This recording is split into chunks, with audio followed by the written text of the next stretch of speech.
Sveiki, šiandien yra rugpjūčio 28 diena ir šiandien yra 5 diena, kaip nebėgu, nes apsirgau kažkokiu velniu. Prabudau 4 ryto ir tiesiog vimtelėjau, taip. Ir žodžiu, paskui prabudau 6 ryto ir dar labiau vimtelėjau. Ir tada prabudau 8 ryto ir tada jau vėmiau tiek daug, kaip niekas dar niekada nėra vėmęs. Ir tada temperatūra pakilo 38,5, tada 38,8, lašelinė lašino, nes tik atsigeriu vandens iš karto. Aišku, jau absoliučiai nieko nevalgiau tą dieną, jau lemtinga, jau ten viskas buvo. Paskui kitą dieną tai bandžiau avižų, kiek tiek buljono. Tai dar šiandien likė to buljono, ten vištos koja išvirta ir įpjausčiau morkytę, svogūno ir vermišelių, makaroniukų trumpų. Tai va, šiandien irgi kažką tokio bandysiu valgyti, nes labai viskas dirgina gomurį. Tai šiandien dar nebėgsiu, nes iš tikrųjų tai labai yra nesveika po temperatūros atlikinėti kardio treniruotės, nes širdis yra persitempus, tai geriau išsilsėt. O paskui, kai grįšim į bėgimą, tai aš skuosiu kaip boltas. Šiaip savaitgalis tai praėjo labai gerai, kaip suplanuota. Buvau atlaiduose, buvau kaime, valgiau bandų baltos mišrainės ir taip aš įtarinėjau, kad man čia nuo to buvo, bet čia tiesiog kažkoks nuodas, kažkoks virusas. Čia tas maistelis, kuris yra labai švelnus skrandžiui ir labai yra geras po bet kokio negero įvykio. Visada padės ir kai nieko negali valgyti, tai valgyk avižas. Kaip visa turėtų būti skanu, viskas ką darau, tai tiesiog užpilu avižas vandeniu, tiek kad apsemtų, nes jei per daug vandens, tai jos pasidaro tokia trinta košė, makliošė. Jeigu mažiau vandens, tai tvirtesnė košė, skanesnė. Ir įberiu šiek tiek druskytės, nes druskytė labai tinka visada. Pamiršau pasūdyti.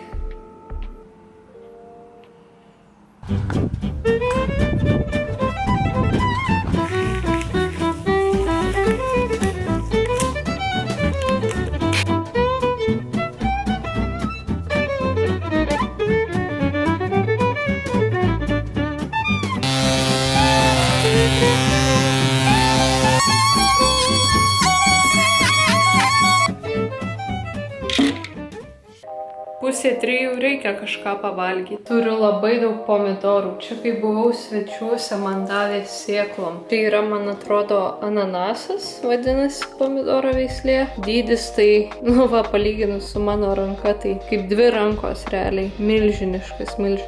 Tai žodžiu, pasirinksiu sėklyčių. O, šiaip tai reikia bandyti suvalgyti kažkiek. Kas įdomu, kad aš šiame net nerandu daug sėklų. Lyg atrodytų čia jų daug, bet ne, jos va čia va pavienės. Šitas bandysiu surinkti ir išsaugoti. Radau vieną embrioną. Čia va bus mano pomidoras. Eilinį kartą virtuvėje atrodo kaip nusikaltimo scena. Sugalvojau, kad išsikepsiu šitus pomidorus, čia nemažai pomidorų, įmušiu kiaušinuką ir bus labai skani kiaušinienė. O čia paliksiu fermentuoti išrinktas sėklytes ir kitą dieną, man atrodo, išdžiovinsiu skudurėlį ir paliksiu kitiem metam. O čia tai šiukšliadėžė, labai kieta dalis atrodo. Gaila, bet nevalgoma čia. Kad jau esu virtuvėj, tai paragausiu šito sūrio. Visiškai kitoks, šiaip mėgstu varškės sūrių, šitas ypatingai kietas. Bet gal iš geros pusės, toksai tvirtas labai. Spanguolės, bet ne per saldu. Neblogai. Aš visiškai pamiršau, kad turiu buljoną, kuris dabar tapo šaltiena tiesiog. Visiškai sustengo. Jį reikia suvalgyti, o čia va prisipjaušiau pomidorų, jūs irgi reikia suvalgyti, ką daryti, nežinau. Sugalvojau, kad dabar šildysiu buljoną, o vakarieniai pomidorą. Čia jo tiek daug gavosi ir ten tiesiog želė. Taip, žinau, čia šiek tiek per daug makaronų, bet jie išsipūtė ir gavosi ne buljonas, o makaronienė. Man asmeniškai buljonai primena vaikystę, tokis kvapas jautas pasklinda po namus. Ir čia būtinai tie 3 ingredientai, tai vištos kulšelė, makaronai ir morka. Belia, kaip skanu, tik dar karšta.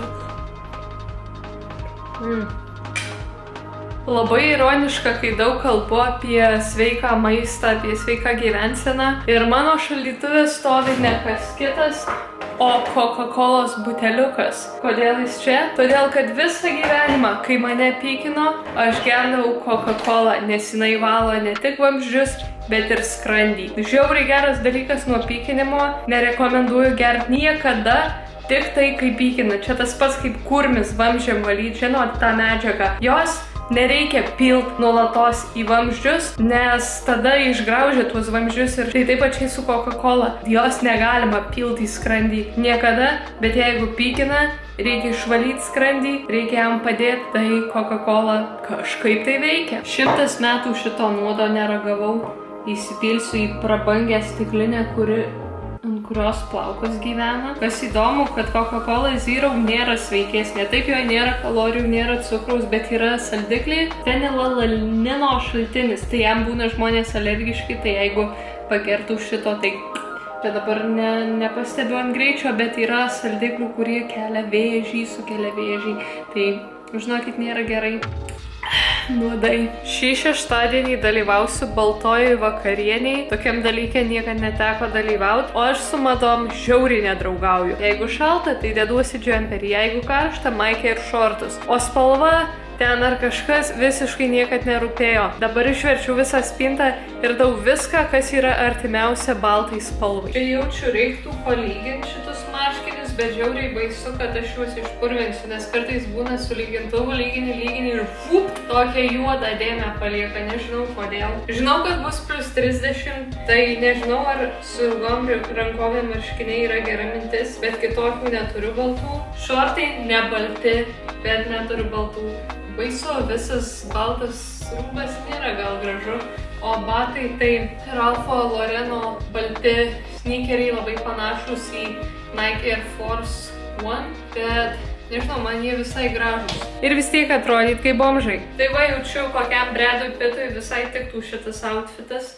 Nu, šiandien diena tokia apie beleką. Truputį papjoviau, truputį ten kažką paveikiau. Vakarieniai tai realiai valgiau tik tai džiūvėsėlius tokius ir obuolius du suvalgiau, nes pavyzdžiui nuo pomidorų tai belekokia rūgštis ir ten burnoje irgi tas žaizdas labai dirgina. Aš nežinau nuo ko man čia, kaip suprantu, tiesiog virusas kažkoks, bet labai keista, nes ne aš kažką suvalgiau, su žmonėm kontaktų neturiu, bet nieko, grįšim į ritmą, nu ryt gal jau bėgsiu, labai norėčiau ir kažkaip tai susitvarkysim. Šiandien lengvai pakilnojom svoriukus, truputį pramankštinau rankas. Tai žodžiu, tokia labai trumpa diena. Susitiksim rytoj kitame epizode ir dieną arčiau link Vilniaus maratono. Tai iki greito.